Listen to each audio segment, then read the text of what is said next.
Isang mapagpalang araw sa inyong lahat. Welcome back sa ating munting channel, Cool Lolo, Cool Tips and Talks.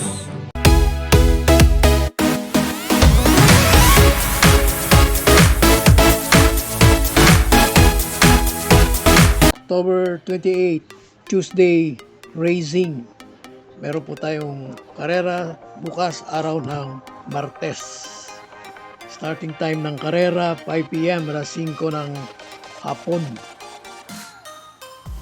Muli po nating bibigyan ng pagpapahalaga ang buwan ng Oktubre, Breast Cancer Awareness Month. Kumusta po ang inyong dalawang araw? Sabado at Linggo na racing days. Yung dalawang araw na pagganap ng ika-24 na Club Don Juan de Manila Racing Festival. Medyo nahirapan po ako, aminin ko na po. Araw ng Sabado, out of 10, 5 win, 5 loss sa ang ating mga cool choices. At nung araw naman ng Linggo, out of 12, 6 win, 6 loss. Sa akin po, humble, kinukonsider ko na pong ang resulta ng ating mga cool choices ay fairly. Sana po natin ating mga cool choices para sa araw ng Martes bukas bilang kapalit ng wala po tayong racing days. In-expect ko na po sa November 1, araw ng Sabado, dahil All Souls Day, araw ng Undas. Let's begin our cool choices.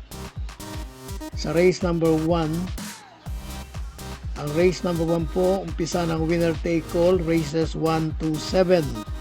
17-41 split. By the way, rating based handicapping system po muli tayo. At itong race 1 ay kabilang sa 11 to 15. Meron pong carryover. Super 6, 43,089 pesos and 41 centavos. At yung quartet po, 4 lang. Pwedeng consider na mas madali kaysa Super 6. Mas malaki po yung carryover. 104,150 pesos and 45 centavos. Sa race 1, ang ating pong cool first choice, number 1, Light Bearer. Pagamat may mga mabibilis dito, Mr. Manillennial, Bukawe Rivertown, Anli Bern, ay pwedeng-pwede. Sa akin pong assessment na isunod na lang itong si Light Bearer at sa oras na punto na makuha niya na yung bandera ay tuloy-tuloy na. Ang ating pong cool second choice, number 5, Bukawe Rivertown. Kung inyo pong maalala, at ako po nga po ay naalala ko din, yung huling panalo ni Bukawe Rivertown, hindi na lang po puro bilis. Isinunod doon sa mga mabibilis na nandoon din, no? Si Mr. Manillennial, yun ang bandera doon. At doon din si Galloping Ghost, Noble Promise. Si Heavyweight, nandun din. Pero sinunod-sunod lang si Bukawe Rivertown at hindi naman masyadong pressured na dumating nanalo sa race na yon. Muli ang ating pong cool first choice, number 1, Light Bearer. Cool second choice, number 5, Bukawe River Town.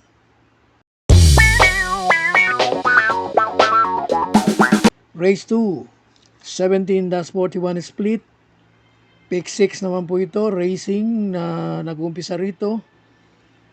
Race 2 hanggang 7. At ang lineup na ito ay kabilang naman sa pinaka-lowest at lower pa, Grupo 5 rating base. Ang ating pong cool first choice, number 4, Street Queen. Cool second choice, number 2, Sunshine June.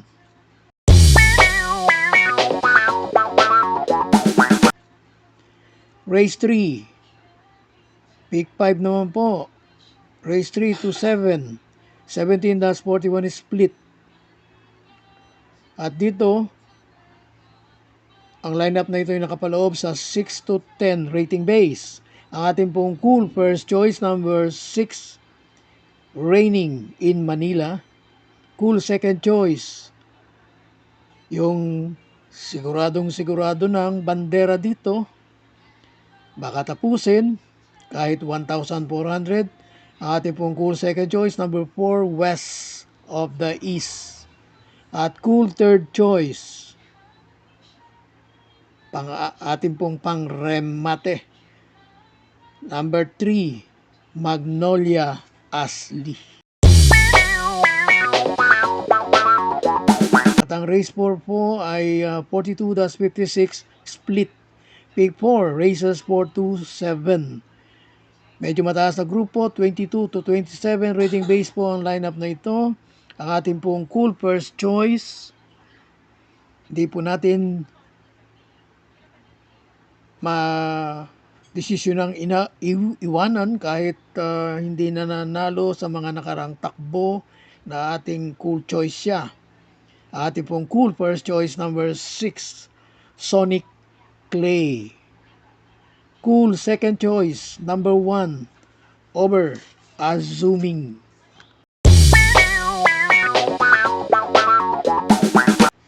Tumako tayo sa race 5, 42-56 split. 22 to 27 din pong rating base ito. Ating pong cool first choice, coupled N3, 1, Runway 10, 1A. Ang bandera dito malamang at cannot be denied, Part-Time Lover.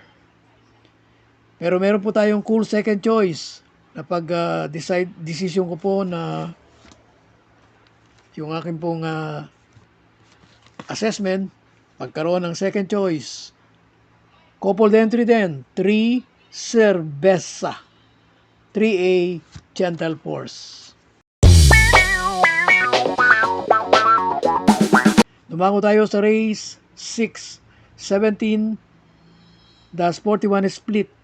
11 to 15 naman pong rating base itong race 6. At ang race na ito ay may pentapekta.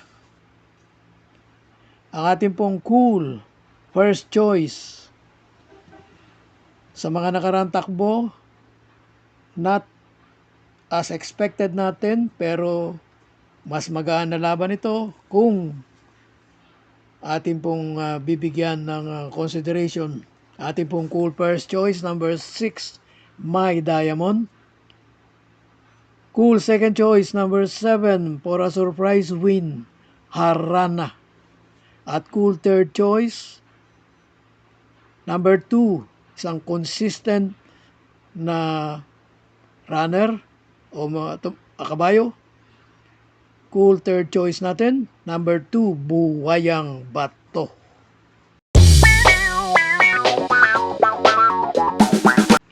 Last race, race 7, Paratingan. Meron pong Super 6 ang last race. As usual, 17-41 split. At ang lineup na ito ay kabilang naman sa rating base 6 to 10. Mula sa magtatatlo sana, napag-decide ko rin na gawin na lang dalawa. At ang ating pong cool first choice dito sa last race, number 5, 14 de Oktubre. At Cool Second Choice, galing sa Panalo. Number 6, Cool Second Choice, Real Equity.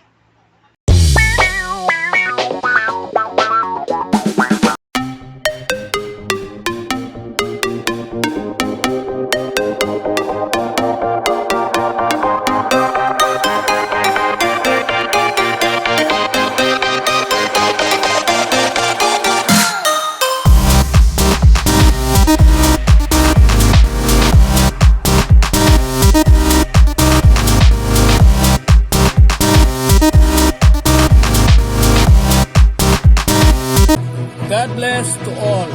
Thank you for watching. Don't forget to like, share, and subscribe. At pakikalagit na rin ang notification bell para maging updated sa lahat ng video. Hinay-hinay lang po sa pagtaya. Sana tumama tayo. Thank you!